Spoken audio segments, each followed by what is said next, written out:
नमस्कार मित्रों, मैं महाराज कुमार गुप्ता दक्ष स्टडी परिवार में आपको स्वागत करते हैं। बिहार शिक्षक भर्ती परीक्षा 2.0 टीजीटी पीजीटी माध्यमिक उच्च माध्यमिक क्लास 9 से लेकर के 12th तक के लिए संगीत का मॉक टेस्ट 2 नंबर लाया गया है। इसमें कुल प्रश्नों की संख्या आपको 80 है। कुल प्रश्नों की संख्या कितना है? 80 है। सभी के सभी वैसे ही प्रश्न तैयार किए गए हैं जैसे एग्जाम में पूछे जाते हैं। सभी प्रश्न आपके एग्जाम के मद्देनजर रखते बच्चों तैयार किया गया है। प्रतिदिन रात्रि 8 बजे मॉक टेस्ट स्टार्ट किए जाएंगे, अतः आप अवश्य जुड़ें और कमेंट्स में जरूर बताएं कि आपका आंसर कितना सही हुआ। कल का जो टेस्ट हुआ था उसमें बहुत सारे लड़कन 65 प्लस नंबर लाए हैं, तो 80 नंबर में 65 प्लस नंबर यदि आपका म्यूजिक में आ रहा है सिर्फ ओनली फॉर म्यूजिक से, तो बहुत बड़ा खुशी की बात है। जैसे सभी बच्चे कमेंट्स कर करके बताया, वैसे आप भी कमेंट्स करके बताइए कि आपका आंसर कितना सही हुआ। अतः बिना समय गवाए हुए आज के प्रथम प्रश्न पर बच्चों बारीकी से ध्यान दीजिए। अति प्राचीन लय वाद्य कौन सा है? बहुत ही महत्वपूर्ण प्रश्न बच्चों, बारीकी से ध्यान दीजिए। दक्षिण भारत में अति प्राचीन लय वाद्य कौन सा है? त्रिपुच, मृदंग, घटम, तानपुरा। तो बताइए बच्चों इसका आंसर क्या होगा? तो इसका आंसर आपको हो जाएगा सी नंबर। ठीक है, प्रत्येक क्वेश्चन का आप कमेंट्स में आंसर जरूर दीजिए ताकि आपको 100% बच्चों याद हो जाए। ठीक है, और अपना स्कोरिंग लास्ट में ये भी बताइए कि आपका कितना नंबर आया। एल सुब्रमण्यम क्या बजाते थे? एल सुब्रमण्यम क्या बजाते थे? वायलिन, सितार, वीणा और तबला। ठीक है, वायलिन, सितार, वीणा और तबला। तो बच्चों इसका आंसर कमेंट्स में फटाफट बताइए क्या इसका आंसर होगा। एल सुब्रमण्यम क्या बजाते हैं? तो वायलिन बजाते हैं। क्या बजाते हैं? वायलिन। नेक्स्ट प्रश्न मित्रों, विल्लुपट्टू कहाँ का लोक संगीत है? विल्लुपट्टू कहाँ का लोक संगीत है? उत्तर भारत का, दक्षिण भारत का, चीन का और मिस्र का। बच्चों एक चीज आपको बता देते हैं कि चीन और मिस्र कोई काम का ऑप्शन नहीं है, या तो उत्तर भारत होगा या तो दक्षिण भारत होगा। तो बताइए इसका आंसर क्या होगा? इसका आंसर हो जाएगा बच्चों दक्षिण भारत। क्या हो जाएगा? साउथ इंडियन का विल्लुपट्टू कहाँ का लोक संगीत है? तो दक्षिण भारत का, साउथ इंडियन का है। अगला प्रश्न पर मित्रों बारीकी से ध्यान दीजिए कि नंदी मेलम क्या है? बहुत ही महत्वपूर्ण प्रश्न आपका है एग्जाम के लिए कि नयनदी मेलम क्या है? वृंदवाद है, कुतुब है, वाद है, या इनमें से कोई नहीं। तो इसका आंसर बच्चों आपका हो जाएगा एप्पल। एप्पल कहने का मतलब है कि वृंदवाद है। देखिए हमको आंसर बताने से पहले आप कमेंट्स में आंसर दिया कीजिए ताकि आपका स्कोरिंग पता चलेगा कि कितना नंबर आपका आ रहा है। नेक्स्ट प्रश्न मित्रों कि ग्रंथकारों ने मूर्छनाओं के कितने प्रकार का वर्णन किया है?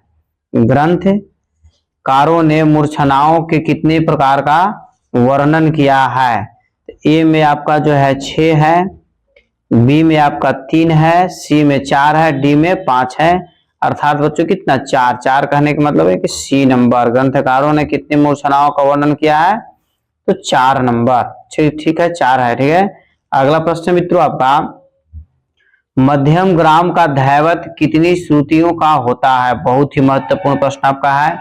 इसी तरीका के प्रश्न फंसने का चांस सबसे ज्यादा है। मध्यम ग्राम का दैवत कितनी श्रुतियों का होता है? 3, 4, 5, 2। बताइए बच्चों इसका आंसर क्या होगा? इसका आंसर हो जाएगा 4, मतलब बॉल।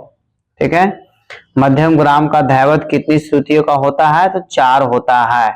अगला प्रश्न मित्रों षडज ग्राम के पंचम स्वर की कितनी श्रुतियां होती है? बताइए, बहुत ही महत्वपूर्ण प्रश्न आपका है।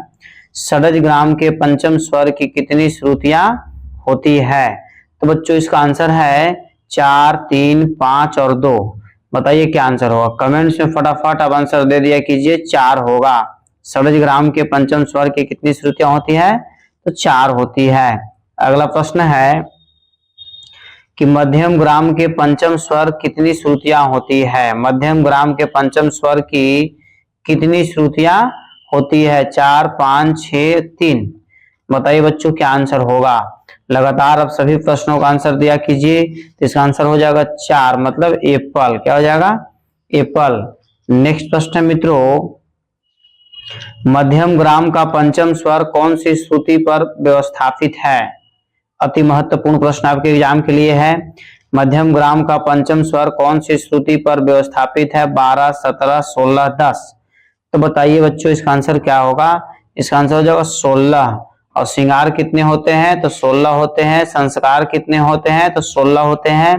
मतलब इसका आंसर बच्चों क्या है? C number. ठीक है, अगला प्रश्न पे बच्चों ध्यान दीजिएगा। सवारी ताल में ताली खाली की संख्या है, मतलब सवारी ताल में कितनी ताली होता है और कितनी खाली होती है? तो बच्चों इसका आंसर आप कमेंट्स में बताइए। तो इसका आंसर है बॉल। बॉल कहने का मतलब है कि 3 ताली और 1 खाली। ठीक है, 3 ताली और 1 खाली।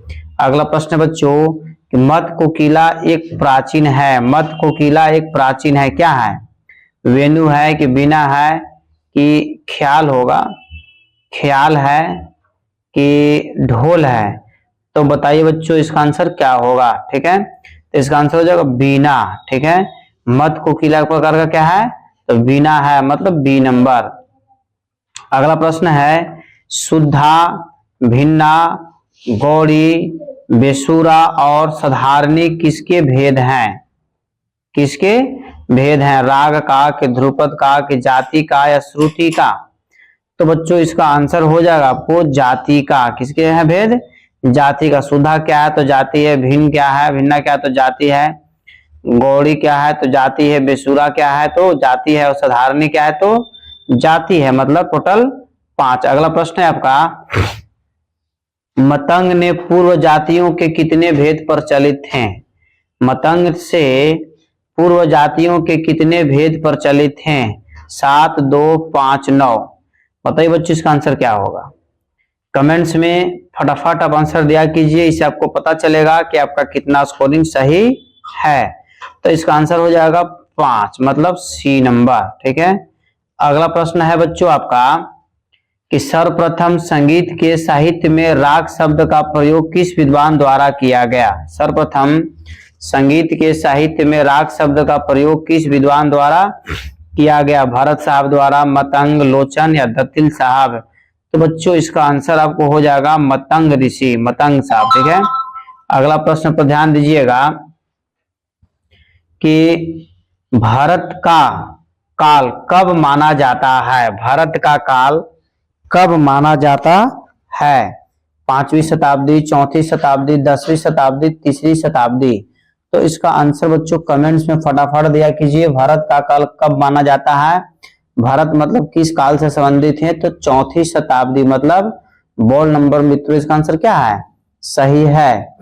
अगला प्रश्न पर ध्यान दीजिएगा, सितार के साथ सुरबहार के भी वादक थे। इनमें से कौन से ऐसे कलाकार हैं जो सितार के साथ साथ सुरबहार भी बजाया करते थे?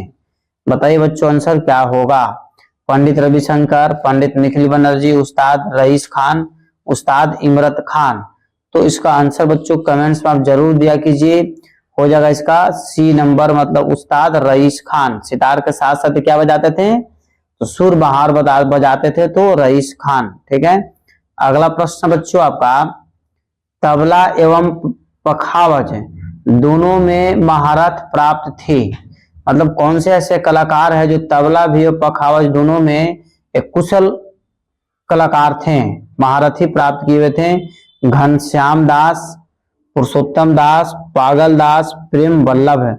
तो इसका बच्चों आपका कमेंट्स में आंसर होगा। बताइए क्या आंसर होगा? तो इसका आंसर है मित्रों आपका प्रेम वल्लभ डॉग। क्या है? प्रेम वल्लभ है। देखिए कुछ समय गैपिंग हम इसीलिए छोड़ते हैं ताकि आप आंसर सही तरीका से दे दिया कीजिए। अगला प्रश्न मित्रों, उतन खां किस विद्या के लिए प्रसिद्ध है? उतन खां किस विद्या के लिए प्रसिद्ध है? तबला, पखावज, ढोलक या नगाड़ा? मतलब नगाड़ा से ज्यादा समझिए, तबला, पखावज, ढोलक या नगाड़ा?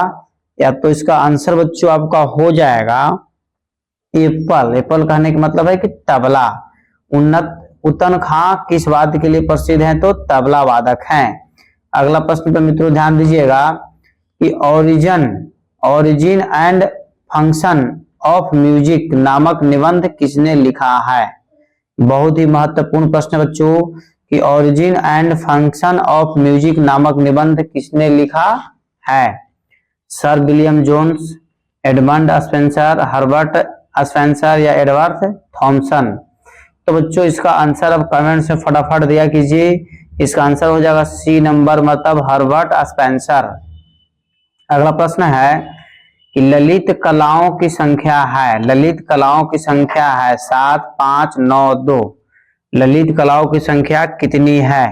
तो बच्चों इसका आंसर हो जाएगा आपको 5। कितनी है? 5 कहने का मतलब है कि बी नंबर। ललित कलाओं की संख्या कितनी है? तो 5 है। प्रत्येक क्वेश्चन को बच्चों स्कोरिंग कीजिए और लास्ट में जरूर बताइए कि आपका आंसर कितना सही हुआ। सौंदर्य शास्त्र के अनुसार कला का प्रधान गुण है, सौंदर्य शास्त्र के अनुसार कला का प्रधान गुण है स्वर, रस, भाव या सौंदर्य। तो बच्चों इसका आंसर क्या होगा बताइए फटाफट। अब कमेंट्स में आंसर दिया कीजिए। इसका हो जाएगा रस, हो जाएगा बॉल। सौंदर्य शास्त्र के अनुसार कला का प्रधान गुण कौन है? तो रस है। अगला प्रश्न आपका है कि आनंद का आधार डॉट डॉट डॉट है। आनंद का आधार है कला से कि संगीत से कि मूर्ति से कि सौंदर्य से? बताइए आनंद का आधार मतलब बेस क्या है? तो बच्चों इसका आंसर हो जाएगा आपको सौंदर्य से। ठीक है, किसी भी वस्तु को उसकी सुंदरता देखने से हमको आनंद की अनुभूति होती है। किसी भी वस्तु या व्यक्ति की सुंदरता देखने से हमको किसकी अनुभूति होती है? आनंद की। इसलिए आनंद का मुख्य आधार क्या हो गया? सौंदर्य हो गया। अगला प्रश्न बच्चों कि कला रूप है तो सौंदर्य उसका डॉट डॉट डॉट क्या है? मतलब कला रूप है तो सौंदर्य क्या है? संगीत है, स्वर है, प्राण है या श्रुति है? तो इसका आंसर बच्चों हो जाएगा प्राण है। कला रूप है तो सौंदर्य क्या है? प्राण है। नेक्स्ट प्रश्न बच्चों आपका कि पाश्चात्य विद्वानों ने सौंदर्य बोध को एस्थेटिक्स सेंस कहा है, उसे भारतीय चिंतकों ने कहा है। सौंदर्य का चिंतन, ब्रह्मानंद, नाद बोध या स्वर बोध है? बताइए बच्चों इसका आंसर क्या होगा। ठीक है, सभी के सभी प्रश्न आपको एग्जाम के मद्देनजर रखते हुए महत्वपूर्ण प्रश्न लाए गए हैं। अतः इसका आंसर बच्चों हो जाएगा बॉल, मतलब ब्रह्मानंद, ए बॉल। ठीक है, अगला प्रश्न मित्रों आपका कि नारदीय शिक्षा डॉट डॉट डॉट आदि का विवेचना है। नारदीय शिक्षा आदि का विवेचना है स्वर में, ग्राम में, राग में, तान में, क्या ये सभी? तो बच्चों इसका आंसर अब कमेंट से बताइए कि नारदीय शिक्षा डॉट डॉट आदि की विवेचना किसमें मिलती है? तो स्वर में मिलती है, ग्राम में भी, राग में भी, तान में भी। अर्थात कहने का मतलब है कि ये सभी सही है, डी नंबर। ठीक है, स्कोरिंग फटाफट क्या कीजिए। वैदिक परंपरा के अनुसार कितने सवन माने गए हैं? वैदिक परंपरा के अनुसार कितने सवन माने गए हैं? 7, 2, 3, 10। तो बच्चों इसका आंसर अब बताइए क्या होगा। 7, 2, 3, 10 है। तो बच्चों इसका आंसर हो जाएगा आपका 3। कितने सवन माने गए हैं? 3। मतलब वैदिक परंपरा के अनुसार कितने सवन माने गए हैं? तो 3 माने गए हैं। अगला प्रश्न आपका है उर, कंठ और शिरस स्थानों से उद्धत होने वाले स्वर को कहते हैं? सवन कहते हैं, गायन, मध्यस्थ या ये सभी? तो बच्चों कमेंट्स में इसका आंसर दीजिए कि क्या होगा, क्योंकि आपका स्कोरिंग ही एग्जाम में काम आएगा और आपके एग्जाम के मद्देनजर रखते हुए ही इस तरीका के प्रश्न लाए गए हैं। ठीक है, उर, कंठ और शिरस स्थानों से उद्धत होने वाले स्वर को क्या कहते हैं? तो बच्चों इसका आंसर हो जाएगा सवन कहते हैं, ये पल। ठीक है, अगला प्रश्न पर आप ध्यान दीजिए। शिक्षा ग्रंथों की कितनी शाखाएं हैं? शिक्षा ग्रंथों की कितनी शाखाएं हैं? 4, 2, 5, 3। 4, 2, 5, 3। तो बच्चों इसका आंसर हो जाएगा 4। 4 कहने का मतलब है कि एप्पल। ठीक है, शिक्षा ग्रंथों की कितनी शाखाएं हैं? तो 4 शाखाएं हैं। वह वैरूप, वैराज इत्यादि साम के अनेक भेद किस समय प्रचलित हैं? वह वेरूप, वैराज इत्यादि साम के अनेक भेद कितने समय में प्रचलित, किस समय में प्रचलित है? सूत्र साहित्य, जातक साहित्य, उपनिषद या शिक्षा ग्रंथ? तो बच्चों इसका आंसर हो जाएगा सूत्र साहित्य, एप्पल। क्या हो जाएगा? सूत्र साहित्य। अगला प्रश्न है कि वर्ष 1950 में अखिल भारतीय संगीत सम्मेलन में पंडित अनोखे लाल को किस उपाधि से सम्मानित किया गया? जादूगर, संगत रत्न, तबला सम्राट या संगत साधक है? तो बच्चों इसका आंसर हो जाएगा आपको संगत रत्न। बॉल क्या हो जाएगा? संगत रत्न। ठीक है, बारीकी से सभी प्रश्न का आंसर आप कमेंट्स में जरूर दिया कीजिए और अंतिम में बताइए कि आपका कितना क्वेश्चन का आंसर सही हुआ। निम्नलिखित में से, ध्यान दीजिएगा, निम्नलिखित में से किस विद्वान को पद्म श्री की उपाधि से सम्मानित किया जा चुका है? अर्थात इनमें से कौन से ऐसे विद्वान हैं जिनको पद्म श्री पुरस्कार मिल चुका है? पंडित रघुनाथ पनिग्राह, लता मंगेशकर, केजी सुब्रमण्यम या रघुनाथ महापात्र? तो बच्चों इसका आंसर आपको हो जाएगा पंडित रघुनाथ महापात्र। एप्पल, पंडित रघुनाथ महापात्र। अगला प्रश्न पर आप ध्यान दीजिए। एक वहीमुद्दीन डागर को किस उपाधि से नवाजा गया? एफ वहीमुद्दीन डागर को किस उपाधि से नवाजा गया? पद्म भूषण, संगीतज्ञों का संगीतज्ञ, पद्म श्री या भारत रत्न? तो इसका आंसर हो जाएगा संगीत पद्म श्री से, सी नंबर। ठीक है, एफ वहीमुद्दीन डागर को कौन सी प्राइज मिल चुका है? तो पद्म श्री। अगला प्रश्न आपका है, लिथोफोन किससे निर्मित वाद्य है? लिथोफोन किससे निर्मित वाद्य है? तंत्र से कि काष्ठ से कि धातु से कि पत्थर से? बताइए बच्चों इसका आंसर क्या होगा? इसका आंसर हो जाएगा आपको धातु से। कैट क्या हो जाएगा? धातु से। लिथोफोन किससे निर्मित है? तो धातु से। बच्चों इसका आंसर क्या है? सही है। अगला प्रश्न आपका है, मिड के लिए पाश्चात्य संगीत में क्या नाम है? मिड के लिए पाश्चात्य संगीत में क्या नाम है? रेस्ट, असलर, पाज या क्लैप है? तो बच्चों इसका आंसर आपको हो जाएगा असलर। बॉल क्या हो जाएगा? असलर। नेक्स्ट प्रश्न पर बारीकी से ध्यान दीजिएगा कि पाश्चात्य संगीत में अष्टाप नोटेशन में मध्य सप्तक को दर्शाने के लिए कौन सा क्लेप है? बहुत ही महत्वपूर्ण प्रश्न आपका है।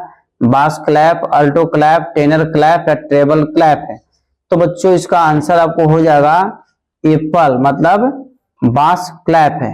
अगला प्रश्न मित्रों कि पंडित टीडी जानोरीकर किस घराने से जुड़े हैं? पंडित टीडी जानोरीकर किस घराने से जुड़े हैं? किराना घराना, पटियाला घराना, भिंडी बाजार घराना, जयपुर घराना? तो बच्चों इसका आंसर आपको हो जाएगा भिंडी बाजार घराना, सी नंबर, भिंडी बाजार घराना। पंडित टीडी जानोरीकर किस घराने से संबंधित हैं? तो भिंडी बाजार घराना। अगला प्रश्न बच्चों, उडकू बाघ किस जगह के लोक संगीत में प्रचलित हैं? उडकू बाघ किस जगह के लोक संगीत में प्रचलित है? भोजपुरी, राजधानी, दक्षिणी भारत, उत्तर भारत है? तो बच्चों इसका आंसर हो जाएगा कैट, दक्षिणी भारत है। कौन सा भारत हो जाएगा? दक्षिणी भारत, साउथ इंडियन। अगला प्रश्न मित्रों कि दक्षिण भारत के किस संगीतज्ञ ने लोक धुनों को खुले रंगमंच पर नाट्य में अमर करके दिव्य कीर्तन व उत्सव संप्रदाय कीर्तन का प्रचार किया? बहुत ही महत्वपूर्ण प्रश्न है। इसी तरीका का प्रश्न घुमाकर पूछने की चांस ज्यादा है। श्याम शास्त्री, त्यागराज, पुरंदरदास या फिर रविंद्रनाथ थली? तो बच्चों इसका आंसर आपको हो जाएगा पुरंदरदास, सी नंबर। ठीक है, अगला प्रश्न पर बच्चों ध्यान दीजिए कि त्रिपुट ताल का लक्षण है। त्रिपुट ताल का लक्षण है 110, 101, 100 या 10? तो बच्चों इसका आंसर आपका हो जाएगा, कमेंट्स में फटाफट बताया कीजिए कि त्रिपुट ताल का लक्षण कितने हैं? तो 100। 100 कहने का मतलब है कि सी नंबर। नेक्स्ट प्रश्न बच्चों आपका, पंडित साजन मिश्र ने विदेश में संगीत कार्यक्रम कब और कहां दिया? पंडित राजन मिश्र और साजन मिश्र ने विदेश में संगीत कार्यक्रम कब और कहां दिया? तो 1978 अमेरिका, 1978 श्रीलंका, 1978 इंडोनेशिया, 1978 फ्रांस है? तो बच्चों इसका कमेंट्स में अब तक आंसर आपको दे देना चाहिए। इसका आंसर हो जाएगा 1978 श्रीलंका। बॉल ठीक है, 1978 श्रीलंका। अगला प्रश्न है, उस्ताद बहरे वहीद खां का संबंध किस घराने से था? उस्ताद बहरे वहीद खां का संबंध किस घराने से था? सेनिया घराना, किराना घराना, ग्वालियर घराना या आगरा घराना? बताइए मित्रों इसका आंसर क्या होगा। ठीक है, इसका आंसर हो जाए किराना घराना। बहुत ही महत्वपूर्ण प्रश्न था आपका और सभी प्रश्न का स्कोरिंग जरूर करिए। उस्ताद कादर बख्श का घराना है, उस्ताद कादर बख्श का घराना है दिल्ली, पंडित जाब, लखनऊ या बनारस है? तो बच्चों इसका आंसर हो जाएगा, बहुत ही अल्टर नाम है, आप समझ सकते हैं कि इसमें से चारों में से कौन अल्टर नाम है। तो इसका हो जाएगा बच्चों बॉल, मतलब पंडित जाब बॉल। ठीक है, उस्ताद कादर बख्श का घराना कौन सा है? तो पंडित जाब है। अगला प्रश्न मित्रों, कि बाएं तबले पर आज भी परंपरा के नाम पर आटा कहाँ लगाया जाता है? ठीक है, बाएं तबले पर आज भी परंपरा के नाम पर आटा माने खाने वाला आटा कहाँ लगाया जाता है? दिल्ली में, पंडित जाब, लखनऊ या बनारस है? तो बताइए बच्चों इसका आंसर क्या होगा। इसका आंसर हो जाएगा दिल्ली, मतलब सॉरी दिल्ली नहीं होगा, बॉल है पंडित जाब बॉल। ठीक है, नेक्स्ट प्रश्न बच्चों आपका, कि किन्हीं दो स्वरों की दूरी को क्या कहते हैं? बहुत ही महत्वपूर्ण प्रश्न आपका है। किन्हीं दो स्वरों की दूरी को क्या कहते हैं? गमक कहते हैं कि स्केल कहते हैं कि स्वर अंतर कहते हैं कि मूर्खी कहते हैं? बताइए बच्चों आंसर क्या होगा। तो इसका आंसर मित्रों आपको हो जाएगा, बारीकी से ध्यान दीजिएगा, गमक बोलते हैं। क्या बोलते हैं? गमक। बार बार हम कह रहे हैं कि कमेंट्स में आंसर फटाफट दिया कीजिए। किन्हीं दो स्वरों की दूरी को क्या कहते हैं? तो गमक कहते हैं। अगला प्रश्न बच्चों, इस संस्कृत ग्रंथों में अप्राप्त गमक का नाम बताइए। संस्कृत ग्रंथों में अप्राप्त गमक का नाम बताइए। कन, मूर्खी, तिरीप या स्फुरित? तो बच्चों इसका आंसर अब कमेंट्स में जब तक दे दिया कीजिए, हो जाएगा मूर्खी। क्या हो जाएगा? मूर्खी मतलब बॉल। नेक्स्ट प्रश्न बच्चों आपका, कि गौड़ी गीति को ठुमरी नाम किस काल में प्राप्त हुआ? गौड़ी गीति को ठुमरी नाम किस काल में प्राप्त हुआ? मतंग काल में, आधुनिक काल में, मुगल काल में, इनमें से कोई नहीं? तो बच्चों इसका आंसर अब बताइए कमेंट्स में क्या होगा। इसका आंसर आपको हो जाएगा मतंग काल में। एप्पल क्या हो जाएगा? मतंग काल। सारंग देव की शुद्ध नाम गीति के किस गायन शैली का जन्म हुआ? सारंग देव की शुद्ध नाम गीति से किस गायन शैली का जन्म हुआ? धमार, ठुमरी, ध्रुपद या टप्पा? तो टप्पा और ठुमरी तो होगा नहीं, जब भी होगा तो धमार या ध्रुपद होगा। तो बताइए बच्चों इसका आंसर क्या होगा। ठीक है, तो इसका आंसर टप्पा ही सही है, डी। ठीक है, इसी तरीके से आपको माइंड में बार बार कंफ्यूज पैदा होगा कि ये नहीं होगा तो वो नहीं होगा, तो बारीकी से आपको ध्यान देना है कि सारंग देव की शुद्ध नाम गीति से किस गायन शैली का जन्म हुआ? तो टप्पा का ही क्या हुआ है? जन्म हुआ है।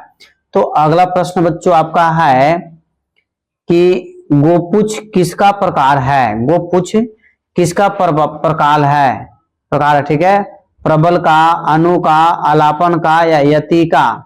तो बताइए मित्रों इसका आंसर क्या होगा। फटाफट आप कमेंट्स में आंसर दिया कीजिए। तो इसका बच्चों शुद्ध आंसर हो जाएगा आलाप, ना नहीं होगा, आलाप का मतलब सी, अ, ला और प। ठीक है, गोपुछ किसका प्रकार है? तो आलाप का है। अगला प्रश्न आपका है, प्राचीन तमिल संगीत का शुद्ध सरगम। प्राचीन तमिल संगीत का शुद्ध सरगम इनमें से कौन है? ठीक है, कनकांगी, माया मालव गौला, सी में आपका है हरिकाम भोजी और डी में आपका है धीर शंकराभरणम। तो बच्चों 50 का आपको आंसर हो जाएगा धीर शंकराभरणम, डी नंबर। ठीक है, थोड़ा सा ऑप्शन भी इसका बहुत ही क्रिटिकल था, इसलिए इसको बारीकी से बच्चों याद कर लीजिएगा कि प्राचीन तमिल संगीत का शुद्ध सरगम क्या है? तो धीर शंकराभरणम। अगला प्रश्न बच्चों आपका, क्रम अनुसार लिखिए। मतलब क्रम अनुसार लिखिए, मतलब कौन सा ऐसा इसमें से ऑप्शन है जो क्रम अनुसार सही सजाया गया है? इसका बच्चों कुछ समय दे रहे हैं आपको, कमेंट्स में तत्काल आंसर लिखकर सोच समझ कर इसको बनाइए कि क्रम अनुसार लिखिए। तो बच्चों इसका आंसर आपको हो जाएगा श्री, भू, वो और म, मतलब एप्पल। अगला प्रश्न बच्चों ध्यान दीजिएगा, अरुदी को कहा जाता है, अरुदी को मतलब क्या कहा जाता है, एडुपु, पदगर्भम, अतीत या अनागत। तो बच्चों बताइए इसका आंसर क्या होगा। इसका आंसर हो जाएगा बच्चों आपको अनागत, डी नंबर। क्या हो जाएगा, अनागत।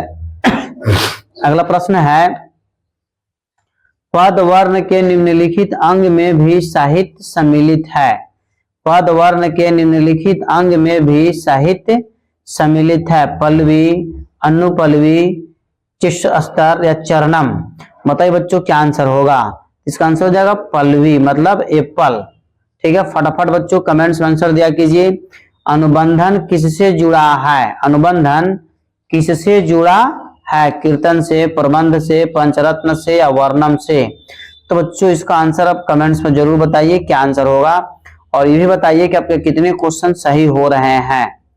तो बच्चों अनुबंध किससे जुड़ा है, तो इसका आंसर आपको हो जाएगा कीर्तन से, एप्पल। किससे जुड़ा हुआ है, कीर्तन से। अगला प्रश्न है, श्रुतियां का परस्पर अंतराल स्वरों के अंतराल की अपेक्षा है। श्रुतियां का परस्पर अंतराल स्वरों के अंतराल की अपेक्षा है, कम होता है, अधिक होता है, बराबर होता है, इनमें से कोई नहीं। तो बताइए बच्चों इसका आंसर क्या होगा। तो इसका आंसर हो जाएगा सी नंबर, बराबर होता है। क्या होता है, बराबर होता है। और बताना है कि बराबर की पहाड़ी बिहार के किस जिला में है, बराबर की पहाड़ी बिहार के किस जिला में है, कमेंट्स में आपको आंसर देना है। सिहेंद्र मध्यम राग के चक्र का नाम क्या था। सिहेंद्र मध्यम राग के चक्र का नाम क्या था, ऋषि, दिशि, आदित्य या नेत्र। बच्चों फटाफट आंसर आप कमेंट्स में दिया कीजिए। तो इसका आंसर मित्रों आपको हो जाएगा ऋषि, मतलब एप्पल। सिहेंद्र मध्यम राग के चक्र का क्या नाम है, तो ऋषि नाम है। अगला प्रश्न पर ध्यान दीजिए कि विलहरी एक है, विलहरी एक डॉट डॉट डॉट। ठीक है, तो इसका बच्चों डायरेक्ट में आप आंसर दिया कीजिए, क्योंकि कुछ समय आपको गैपिंग हम छोड़ रहे उतना में आप बताइए कि क्या आंसर होगा। विलहरी एक है, तो बच्चों इसका आंसर आपको हो जाएगा अन्य स्वर भाषांग राग है, अन्य स्वर भाषांग राग है। अगला प्रश्न मित्रों आपका कि केदारम एक है, बहुत ही महत्वपूर्ण प्रश्न है। इसी तरीका का प्रश्न पूछने का चांस ज्यादा है जो आपको कंफ्यूज पैदा करे। केदारम एक है, आरोहण वक्र राग, अवरोह वक्र राग या उभय वक्र राग या साडव, यहाँ पर होगा साडव, साडव राग।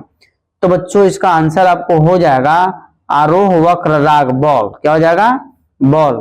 केदारम एक है तो आरोह वक्र राग है।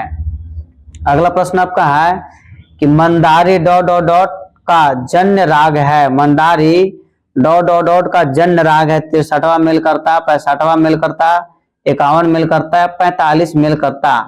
तो बताइए बच्चों इसका आंसर क्या होगा। इसका आंसर हो जाएगा सी नंबर, मतलब 51 मेल करता। अगला प्रश्न बच्चों आपका कि धीतरान का रा, धीतरान का रा किस उंगली से बजता है। धीतरान का रा किस उंगली से बजता है, तर्जनी से, मध्यमा से, अनामिका से या कनिष्ठा से। तो इसका आंसर बच्चों कमेंट्स में फटाफट दीजिए। इसका आंसर हो जाएगा डी, डी कहने का मतलब है कि कनिष्का से। अगला प्रश्न आपका है कि जल तरंग एक है, मतलब जल तरंग कैसा वाद्य है, तत्वाद है कि अवनद्धवाद है कि घनवाद है कि सुशीलवाद है। बच्चों इसका कमेंट्स में आप जरूर आंसर दीजिए कि जल तरंग एक है। तो इसको हम आपको कमेंट्स में आंसर देने के लिए छोड़ रहे हैं। इसका आंसर बच्चों आप जरूर सूचित कीजिए कि क्या आपका इसका आंसर आया है। कमेंट से फट से इसका लिख दीजिए, टाइपिंग करके इसका लिखना है कि जल तरंग एक है। आपको बता देते हैं कि जल तरंग जो बना होता है चीनी मिट्टी का बना होता है। किसका बना होता है, चीनी मिट्टी का बना होता है। अगला प्रश्न बच्चों आपका समूह कृति नवरत्न मालिका की रचना किसने की। समूह कृति नवरत्ना मालिका की रचना किसने की, त्यागराज, मुथुस्वामी दीक्षितार, श्याम शास्त्री या बीना कुपैयर। तो बच्चों इसका आंसर आपको हो जाएगा एप्पल त्यागराज साहब। ठीक है, एक चीज और याद रखिएगा कि त्रिमूर्ति का संबंध किससे है, तो त्यागराज, मुथुस्वामी दीक्षितार और श्याम शास्त्री, इन तीनों को मिलकर क्या बोला जाता है, त्रिमूर्ति बोला जाता है, याद आपको रखना। ठीक है, अगला त्रिमूर्ति का संबंध किस शहर से था, तो तंजौर से था। नेक्स्ट प्रश्न आपका है कि तबले पर दिल्ली और पूरब पुस्तक के लेखक कौन है। बहुत ही महत्वपूर्ण प्रश्न बच्चों आपका है कि तबले पर दिल्ली और पूरब पुस्तक के लेखक कौन है। बताइए बच्चों इसका आंसर क्या होगा, क्योंकि इस प्रश्न का आंसर हम क्लास लेते समय बता चुके हैं। ऐसे करीब करीब अधिक प्रश्नों का आंसर हम बता चुके हैं। इसका आंसर हो जाए बच्चों सत्यनारायण वरिष्ठ, मतलब सी नंबर, सत्यनारायण वरिष्ठ। अगला प्रश्न है संगीत रत्नाकर के तृतीय अध्याय का शीर्षक है, मतलब संगीत रत्नाकर के 7 अध्याय हैं, उसमें तृतीय अध्याय का शीर्षक मतलब हेडिंग क्या है, प्रकीर्णन अध्याय, प्रबंध अध्याय, राग विवेक अध्याय या नर्तन अध्याय। तो बच्चों इसका आंसर हो जाएगा आपको एप्पल, मतलब प्रकीर्णन अध्याय। संगीत रत्नाकर के तृतीय अध्याय का शीर्षक है तो प्रकीर्णन अध्याय। अगला प्रश्न है कि संगीत रत्नाकर के प्रकीर्णन अध्याय में कितने काकू प्रकारों का उल्लेख मिलता है। ठीक बच्चों, संगीत रत्नाकर के प्रकीर्णन अध्याय में कितने काकू प्रकारों का उल्लेख मिलता है, 10, 8, 3, 4। बताइए बच्चों इसका आंसर क्या होगा, फटाफट कमेंट्स में आंसर दिया कीजिए। इसका आंसर हो जाएगा 10। कितने वर्णन मिलते हैं, 10 काकू प्रकार का उल्लेख मिलते हैं। अगला प्रश्न आपका है कि म्यूजिक ऑफ इंडिया ग्रंथ की रचना किसने की। म्यूजिक ऑफ इंडिया ग्रंथ की रचना किसने की। बताइए बच्चों इसका आंसर क्या होगा, क्योंकि बहुत ही महत्वपूर्ण प्रश्न आपके एग्जाम के लिए है। तो ए में बच्चों आपका ऑप्शन है एस.एम. टैगोर, बी में आपको है कैप्टन बिलियर्ड और सी में है विलियम जोन्स और डी में है आपका डी.आर. विडेस। तो बच्चों इसका आंसर आपको हो जाएगा एप्पल, M S. Tagore. Music of India ग्रंथ के लेखक कौन है, तो एम.एस. टैगोर। और म्यूजिक इज माई लाइफ पुस्तक के लेखक कौन है, म्यूजिक इज माई लाइफ पुस्तक के लेखक आपको कमेंट्स में आंसर देना है। ठीक है, अगला प्रश्न आपका है कि क्षेत्रय प्रसिद्ध किसके लिए है। क्षेत्रय प्रसिद्ध किसके लिए है, तेलुगु पदों के लिए, तिलानों के लिए, वर्णों के लिए या जावलियों के लिए। तो बच्चों इसका हो जाएगा आपको तिलानों के लिए। बॉल इसका आंसर क्या है, सही है। सभी प्रश्नों का आंसर आप कमेंट्स में जरूर दीजिए और स्कोरिंग करने की कोशिश कीजिए कि अधिक से अधिक प्रश्नों का आंसर हम दें। निम्नलिखित में से किसके भजनों का सामूहिक नाम त्योहारय रखा गया है। ठीक है, तो बताइए बच्चों इसका आंसर क्या होगा, अरुण गिरनायर मणिकांत चक्कर का, बी में आपका है अंडाल सुंदरम बाल का, सी में है तिरु ज्ञान सबंदर इलंकुलोटी का, या डी या फिर डी में बताइए, बहुत बड़ा इसका ऑप्शन दिया हुआ है। तो इसका आंसर बच्चों आपका हो जाएगा, बताइए क्या होगा, बी नंबर। बी कहने का मतलब है कि अंडाल सुंदरम बाल। ठीक है, अंडाल सुंदरम बाल। निम्नलिखित में से किसके भजनों का सामूहिक नाम त्योराय रखा गया है, तो अंडाल सुंदरम बाज का, बाल का। ठीक है, नेक्स्ट प्रश्न पर बच्चों ध्यान दीजिएगा कि देवरनामा किसके द्वारा रचित किए गए हैं, मतलब देवरनामा के पुस्तक, देवरनामा पुस्तक ग्रंथ है उसको किसने लिखा। तो मुथुस्वामी दीक्षितार, पुरंदरदास, श्याम शास्त्री या स्वाति तिरुनाल। तो बच्चों इसका आंसर आपको हो जाएगा मुथुस्वामी दीक्षितार, एप्पल। क्या हो जाएगा, देवरनामा पुस्तक के लेखक कौन है, तो मुथुस्वामी दीक्षितार। अगला प्रश्न बच्चों आपका है मेवाड़ और श्रीनाथ जी के मंदिर में शास्त्रीय गायन प्रस्तुत करने का सम्मान किसे मिला है, पंडित भीमसेन जोशी, पंडित जसराज, पंडित वकारनाथ ठाकुर या डी में है पंडित रसिक लाल अंधरिया।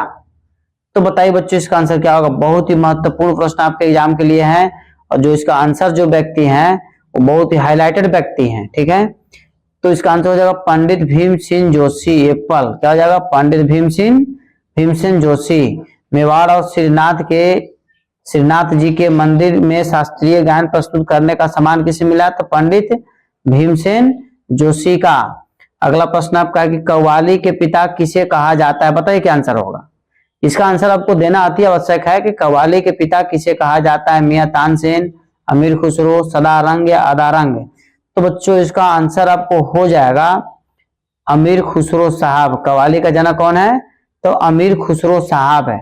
अगला प्रश्न आपका है, रस सिद्धांत का संबंध किससे है?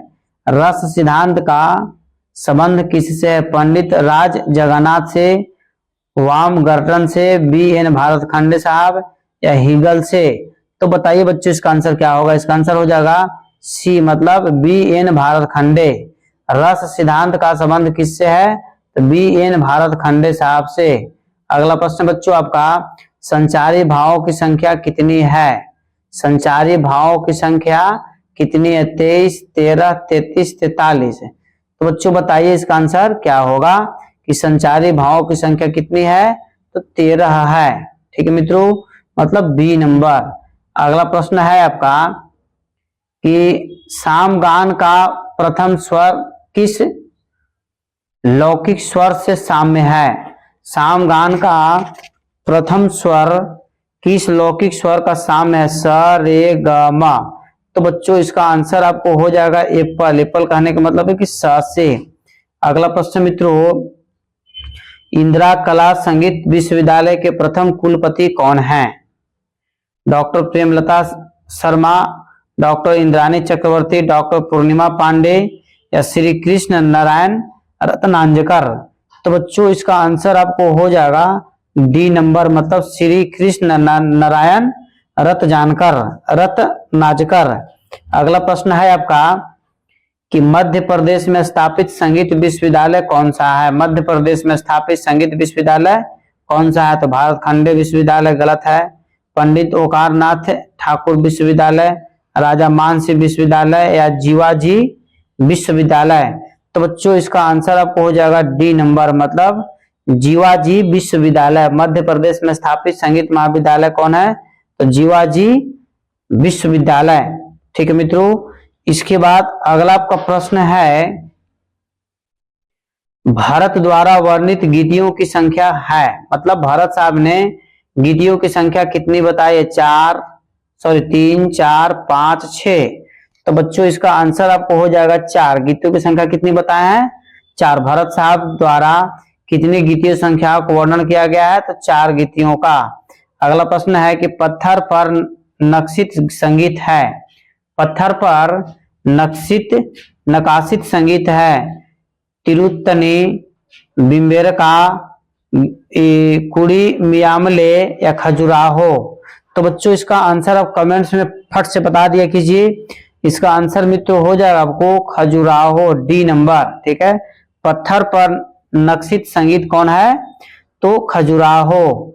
अगला प्रश्न बच्चों आपका कि कर्नाटक ताल पद्धति की त्रिपुट ताल किस प्रकार लिखी जाती है? कर्नाटक ताल पद्धति की त्रिपुट ताल किस प्रकार लिखी जाती है? पूरा पूरी 100 एप्पल। ठीक है, मैंने दोनों एक ही है, परंतु तो पहला का मान्यता ज्यादा बच्चों दिया जाएगा। अगला प्रश्न है आपका, षडज ग्राम की कितनी मूर्छनाएं वर्णित हैं? षडज ग्राम की कितनी मूर्छनाएं वर्णित है? 4, 5, 3, 7। बताइए बच्चों इसका आंसर क्या होगा? ये क्वेश्चन आपका SW के रूप में है। इसका आंसर आपको कमेंट से बच्चों 100% बताना है कि षडज ग्राम की कितनी मूर्छनाएं वर्णित है। यदि आप बीपीएससी म्यूजिक टीचर की तैयारी कर रहे हैं, सफलता पाना चाहते हैं, तो इसका आंसर आपको याद होना अति आवश्यक है। ठीक है, अतः आज का क्लास बच्चों यहीं पर समाप्त किया जा रहा है। यदि आप इस चैनल में पहली बार विजिट कर रहे हैं तो चैनल को सब्सक्राइब करना न भूलें तथा अपने लोगों को लिंक अवश्य शेयर करें ताकि सभी लोग पढ़े और सभी लोग बढ़े। ठीक है, एक बार प्रेम से बोलिए भारत माता की जय।